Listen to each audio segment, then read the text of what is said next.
नमस्कार साथियों, GK school मटाना वाला में आपका स्वागत है। वैदिक सभ्यता के चैप्टर में आज हम सारे प्रकार के जो चार मुख्य रूप से हमारे वेद हैं उनको जानेंगे। उस समय के वैदिक युग की जो परिवार की सत्ता रही है उसके बारे में जानेंगे। वैदिक युग में स्त्रियों का स्थान कैसा था, इनके बारे में सबसे पहले बात करें कि जिन वेदों से आर्य जाति के भारत आगमन या भारत में उनके प्रसार, उनकी सभ्यता और संस्कृति की जानकारी मिलती है, उनमें क्या क्या वर्णन है, किनको कौन सा वेद कहा गया है। सबसे पहले बात करें वेदों की, तो वेद आर्य जाति के प्राचीन व प्रामाणिक ग्रंथ है। आर्य जाति के प्राचीन और प्रमाणिक ग्रंथ है। संस्कृत भाषा के विद धातु से शब्द का निर्माण हुआ। कौन से शब्द का? वेद का तो निर्माण है विद धातु से हुआ है। वेदों को अपौरुष से कहा गया है।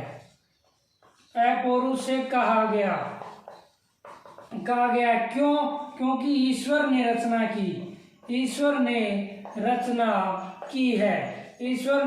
की, इसलिए इनको अपौरुष से।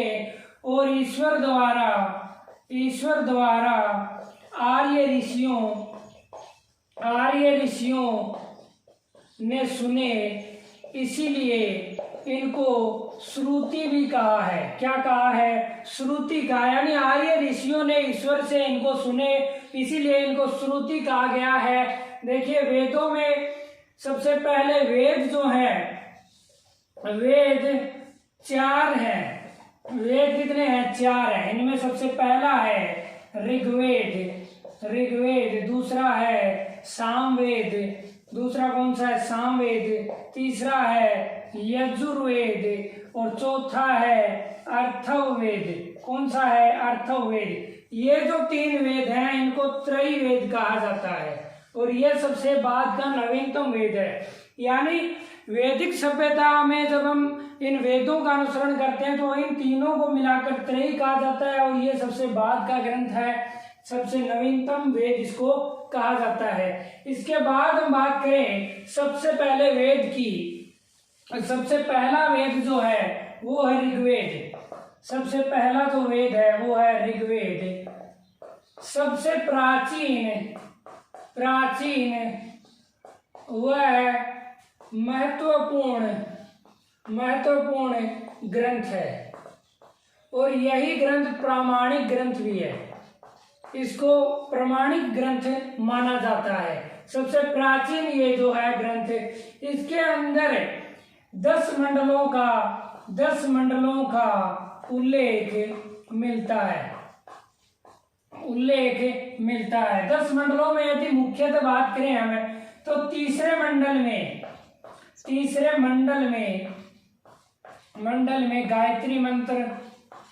गायत्री मंत्र का उल्लेख, तीसरे मंडल में गायत्री मंत्र का उल्लेख है। सातवें मंडल में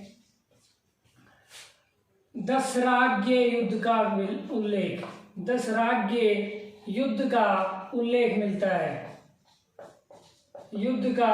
उल्लेख मिलता है। इसके जो 10वां मंडल है वो इम्पोर्टेंट है। 10वें मंडल में ऋग्वेद का 10वां मंडल है, 10वें मंडल में क्या मिलता है? 4 वर्णों का विवरण मिलता है। कि इनका विवरण मिलता है 4 वर्णों का। और देखिए जो ऋग्वेद है ये ऋग्वेदिक काल की जानकारी का एकमात्र वेद है। यानी वैदिक सभ्यता को हम लोग दो भागों में बांटते हैं, एक ऋग्वैदिक काल, एक उत्तर वैदिक काल। जो ऋग्वैदिक काल है उसकी जानकारी केवल ऋग्वेद देता है, जो बाकी का जो उत्तर वैदिक काल है उसकी जानकारी तीनों वेद देते हैं। इस ऋग्वेद में हम बात करें 1017 व कुछ विद्वानों, अन्य विद्वानों के अनुसार 1028 श्लोक या सूक्त मिलते हैं। क्या मिलते हैं? सूक्त से क्या अभिप्राय है? देखिए, सबसे पहले देखिए जो मंडल है, मंडल यानी जो किताब हम पढ़ते हैं उसमें सबसे पहले जो विवरण होता है कि इस पाठ को पढ़ना है, इतने इसमें पाठ हैं, तो उसी आधार पर ऋग्वेद जो ग्रंथ है उसमें भी 10 मंडलों के आधार पर इसका अध्ययन किया जाता है। इसके अंदर 10 मंडल मिलते हैं। 10 मंडलों में अनेक प्रकार की विषय वस्तुएं और उस समय की घटनाओं का वर्णन है। सूक्त की हम बात करें, सूक्त क्या है? सूक्त से अभिप्राय जो है अच्छी उक्ति यानी वैदिक आर्य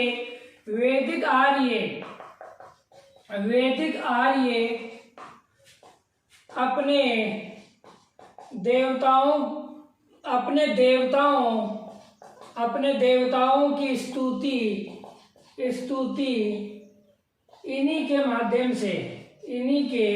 माध्यम से करते थे, इन उक्तियों के माध्यम से, यानी जिनको सूक्त कहा गया है। देखिए, सूक्त को ऋषि व देवताओं से जोड़ा गया है। किससे जोड़ा गया है?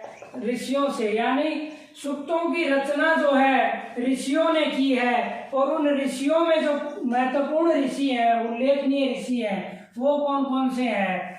उल्लेखनीय ऋषियों में बात करें, वामदेव, अत्रि, विश्वामित्र, भारद्वाज व वशिष्ठ।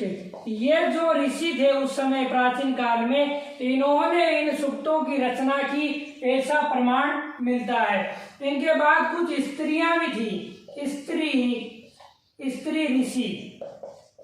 स्त्री ऋषि की हम बात करें तो उनमें कौन थी? घोषा, पोलोमी, लोपामुद्रा, सची और काक्षावर्ती। ये जो उल्लेखनीय महिलाएं थी, इन्होंने भी अच्छी उक्तियों की जो है रचना की थी। इसके बाद में कुछ विद्वानों का मानना है,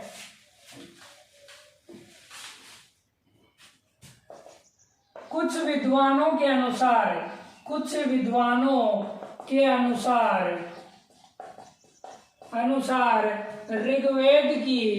ऋग्वेद की ऋचाओं का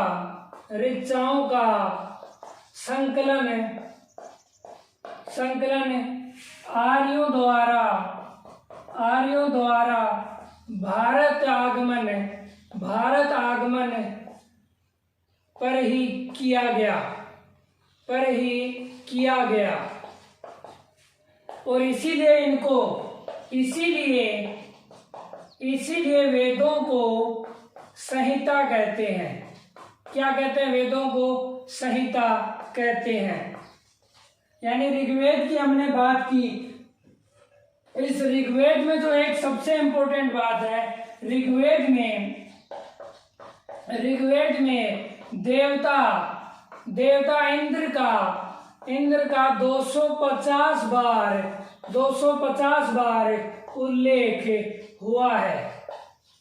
कितनी बार उल्लेख हुआ है? 250 बार। इसके बाद ऋग्वेद के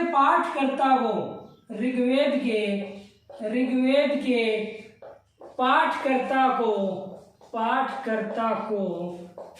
क्या कहते हैं? होत्र कहते हैं। क्या कहते हैं? होत्र। इसके बाद हम बात करें सामवेद की। अगला हमारा वेद सामवेद। सामवेद की बात की जाए, दूसरा सामवेद। सामवेद, सामन शब्द का अर्थ, सामन शब्द का अर्थ है स्वर माधुर्य। स्वर माधुर्य, इसका अर्थ ये है स्वर माधुर्य। और ये जो सामवेद है, सामवेद के मंत्रों का, सामवेद के मंत्रों का यज्ञों में देवताओं की स्तुति करते समय मधुर स्वर में गाए जाते थे। ये जो मंत्र थे सामवेद के, ये मधुर स्वर में देवताओं की जब स्तुति की जाती थी तब गाए जाते थे। इसीलिए इसको संगीत वेद भी कहा जाता है। यह संगीत वेद भी कहलाता है। और इसे भारतीय संगीत का जनक कहा जाता है। किसका जनक? भारतीय संगीत का जनक कौन कहलाता है? सामवेद। और सामवेद की हम बात करें तो सामवेद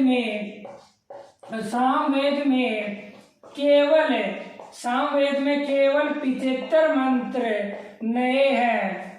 बाकी ऋग्वेद के मंत्र हैं। बाकी किसके मंत्र हैं? ऋग्वेद के। यानी 75 मंत्र इसमें नए हैं, बाकी ऋग्वेद के मंत्र है। परंतु ऋग्वेद में जो मंत्र है स्वर भिन्नता के कारण है, स्वर भिन्नता के आधार पर अलग माने जाते हैं। यानी सिंपल तौर पर आप समझिए कि सामवेद की जो 75 मंत्र हैं वो तो नए हैं, परंतु बाकी के जो मंत्र हैं वो ऋग्वेद के हैं। ऋग्वेद में भी जो मंत्र इसके मिलते हैं वो स्वर भिन्नता के कारण अलग माने जाते हैं। इसमें इसके जो पाठ करता है, सामवेद का जो पाठ करता है वो क्या कहलाता है? वो कहलाता है उदार्त। क्या कहलाता है? उदार्त ये इसका पाठकर्ता कहलाता है। सामवेद की अगली हम बात करें, सामवेद पाठ वेद के आधार पर 3 शाखाओं में बटा है। पाठ वेद के आधार पर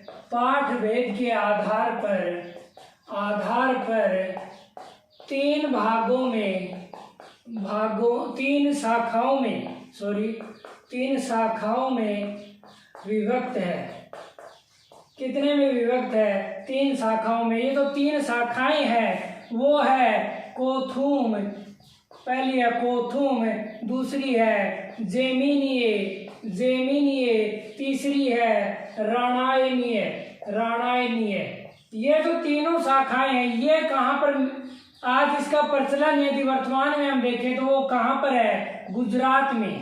कहाँ पर है? गुजरात में। इसका कर्नाटक में। इसका कहाँ है? कर्नाटक में। और ये है वर्तमान में महाराष्ट्र में। कहाँ पर है? महाराष्ट्र में। इन जो पाठ वेद के आधार पर सामवेद की 3 शाखाएं हैं वो ये है कोथुम, जेमिनीय और राणायनीय। इनका वर्तमान में यहाँ प्रचलन है। इस वेद के बाद हम बात करें यजुर्वेद की। देखिए यजुर्वेद की हम बात करें, इसके बाद अगला है यजुर्वेद। देखिए यजु शब्द का अर्थ है यज्ञ या यज्ञ प्रार्थना। इसका जो अर्थ है इस शब्द से वो है यज्ञ प्रार्थना। यह यज्ञ प्रधान वेद कहलाता है। कौन सा वेद कहलाता है? यज्ञ प्रधान। इसमें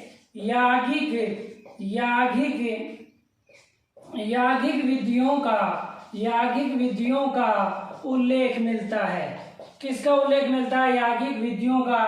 कर्म कांड पर आधारित है, कर्म कांड पर आधारित वेद है। कौन सा वेद? यजुर्वेद। इसका जो पाठ करता है, इसकी हम बात करें पाठकर्ता की, तो यजुर्वेद का जो पाठ करता है, पाठकर्ता, इसको कहते हैं अथर्वयु, अथर्वयु इसके पाठकर्ता को।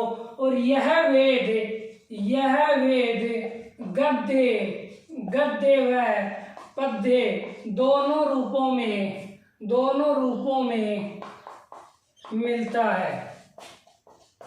है या उपलब्ध है। इसी वेद की हम बात करें आगे, यजुर्वेद की, तो यजुर्वेद को दो भागों में, यजुर्वेद दो भागों में विभक्त है, दो भागों में विभक्त। पहला है शुक्ल यजुर्वेद, पहला है शुक्ल यजुर्वेद, दूसरा है कृष्ण यजुर्वेद, दूसरा है कृष्ण यजुर्वेद। इन वेदों की हम बात करें, देखिए किसके पार्टीशन है यजुर्वेद की। देखिए यजुर्वेद में ये जो शुक्ल यजुर्वेद है, वाजसैनी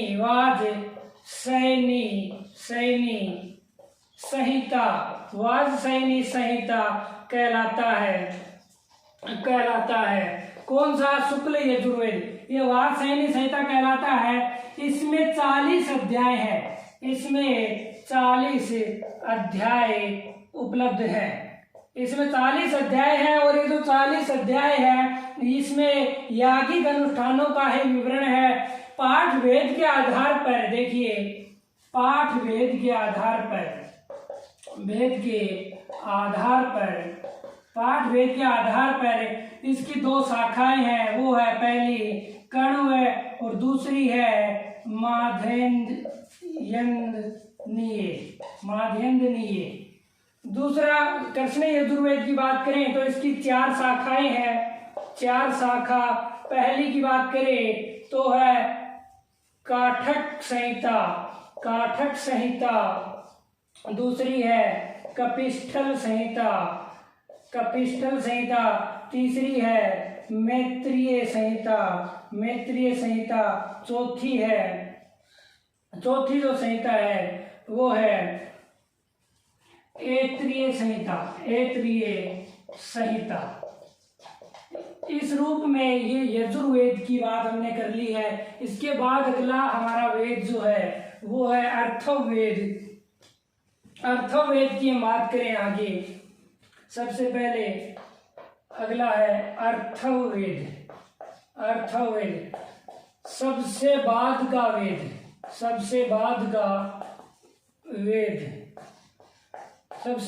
वेद है। इसे आप नवीनतम वेद भी कह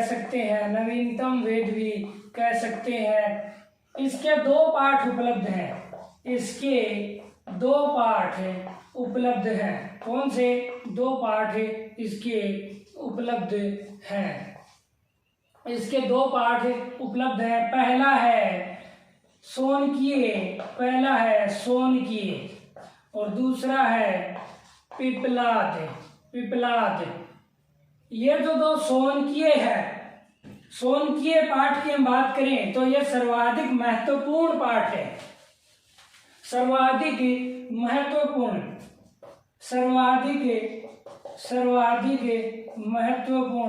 महत्वपूर्ण है। और इसी सोनकीय में 20 कांड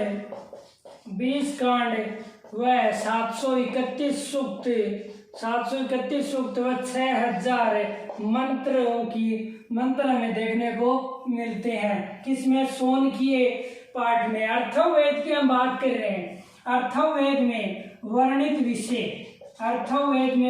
विषय कौन से हैं? देखिए अर्थवेद में वर्णित विषय है धर्म, शत्रु संहार, रोग निवारण,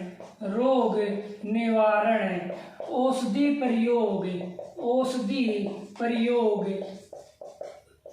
मारण मोहन, उच्चाटन, ऊपर लिख देता हूं मैं, मारण मोहन, उच्चाटन,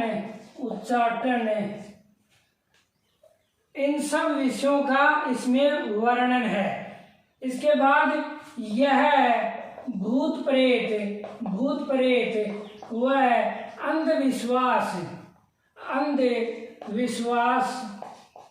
विश्वास से प्रेरित वेद है। इसकी विषय वस्तु काफी बड़ी है, इसकी हम बात करें। देखिए इसमें एक नोट लगाकर आप साइड में लिखिए, एक महत्वपूर्ण बात,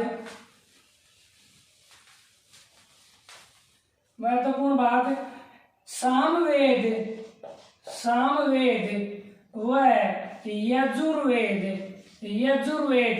में किसी भी प्रकार की ऐतिहासिक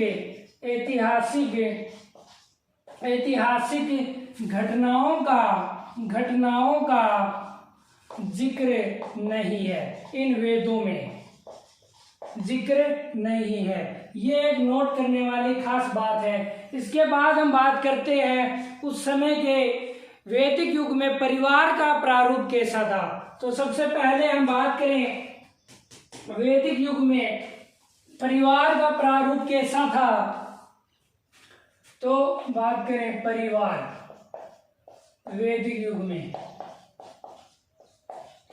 वैदिक युग का परिवार कैसा था। देखिए समाज की मूल इकाई का केंद्र परिवार था। क्या था? परिवार था। समाज की मूल इकाई का केंद्र परिवार था। ये जो परिवार होते थे पितृमूलक होते थे, और जो इसका मुखिया होता था, परिवार का मुखिया परिवार का मुखिया कौन कहलाता था? गृहपति। इसका कई जगह नाम मिलता है कुलप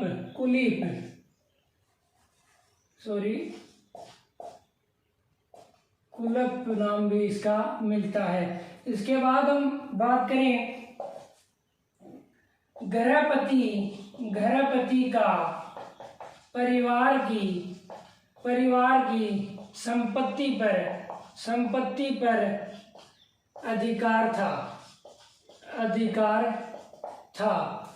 किसका अधिकार था? जो गृहपति यानी घर का जो मुखिया था, यानी पिता घर का जो मुखिया था उसे गृहपति भी कहा जाता है। देखिए संयुक्त परिवार की जो प्रणाली थी, इसमें संयुक्त परिवार प्रणाली वैदिक युग में प्रचलित थी। और देखिए इसका कारण क्या था? पहला कारण कि यह संयुक्त परिवार की प्रणाली क्यों थी, तो पहला कारण था परिवार की आय व सदस्यों की सुरक्षा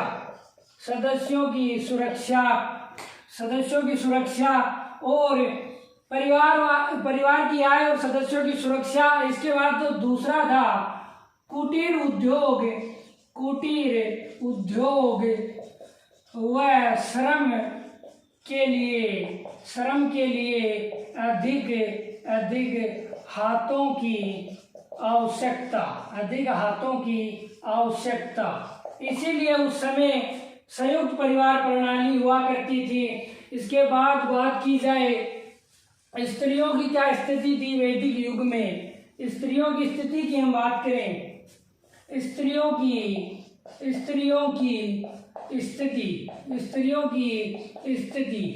वैदिक युग में।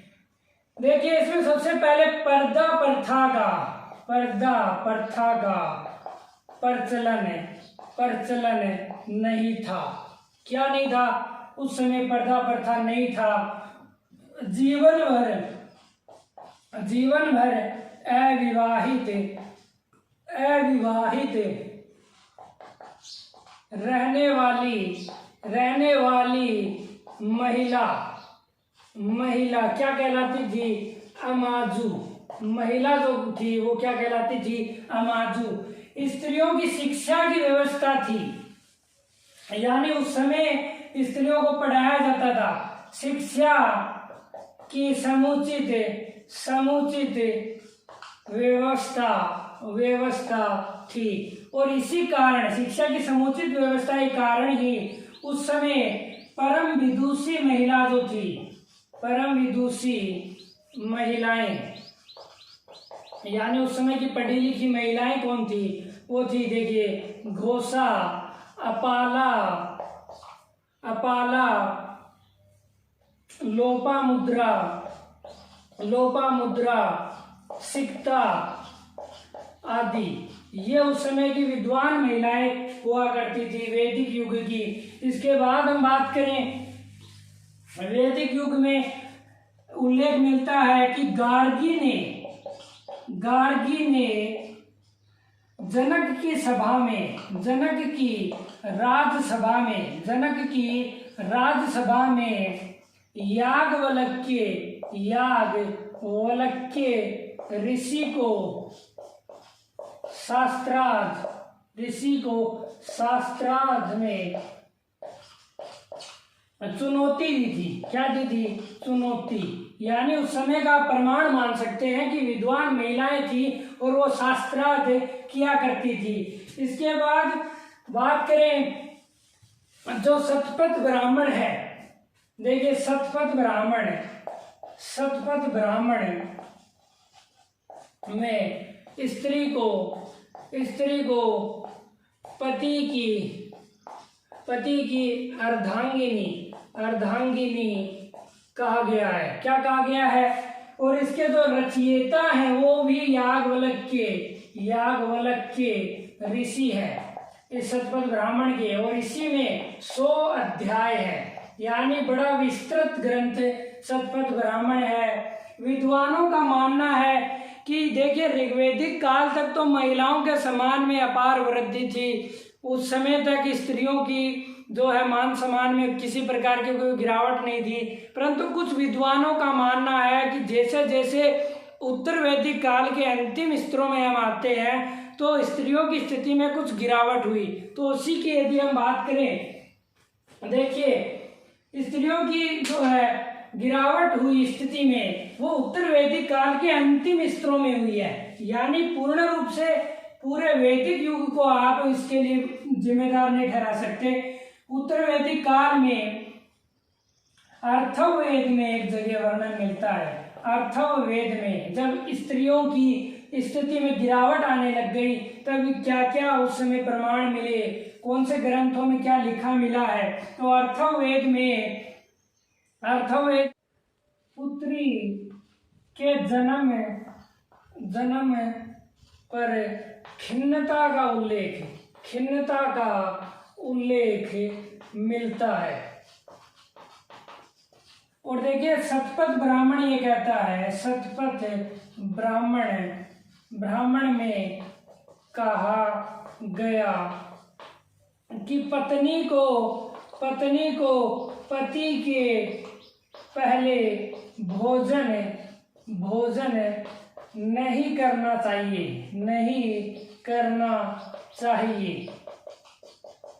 ऐत्रेय ब्राह्मण क्या कहता है? देखिए ऐत्रेय ब्राह्मण कहता है, ऐत्रेय ब्राह्मण में वर्णन मिलता है कि जो पुत्री है, पुत्री के स्थान मतलब पुत्री को कर्पण शब्द से इसकी जो है तुलना की गई है। पुत्री, सॉरी मैं यहाँ पर लिख, ऐत्रेय ब्राह्मण में